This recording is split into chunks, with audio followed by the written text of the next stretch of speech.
மதுராந்தகம் அருகே உள்ள கூட்டுறவு சர்க்கரை ஆலை பகுதியில் சுற்றித் திரிந்த 1000க்கும் மேற்பட்ட பாம்புகளை பாம்பு பிடிப்பவர்கள் பிடித்தனர். காஞ்சிபுரம் மாவட்டம் மதுராந்தகம் அருகே படாளத்தில் மதுராந்தகம் கூட்டுறவு சர்க்கரை ஆலை இயங்கி வருகின்றது.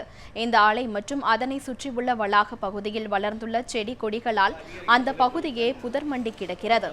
இதனால் அங்கு பாம்புகள் நடமாட்டமும் அதிக அளவில் இறந்து வருகின்றது.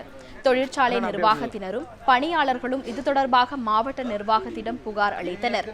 உரிய நடவடிக்கை இல்லாததால் தாங்களே பாம்புகளை பிடிக்க ஏற்பாடு செய்தனர். அதன்படி வரவழைக்கப்பட்ட பாம்பு பிடிப்பவர்கள் தொடர்ந்து பாம்பு பிடிக்கும் பணியில் ஈடுபட்டு வருகின்றனர். ஆயிரக்கணக்கான விஷ பாம்புகளை அவர்கள் பிடித்துள்ள நிலையில் ஆலை நிர்வாகமும் பணியாளர்களும் சற்று பீதி அடைந்துள்ளனர்.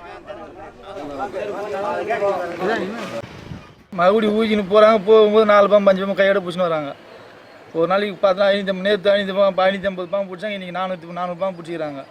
இது மாதிரி இன்னும் பிடிப்பாங்கன்னு சொல்லிக்கிறாங்க. அது இன்னும் பிடிக்கிறாங்களா தெரியல. ஆனால் வனத்துறைக்கு என்ன தகவலும் அறிவிக்கல.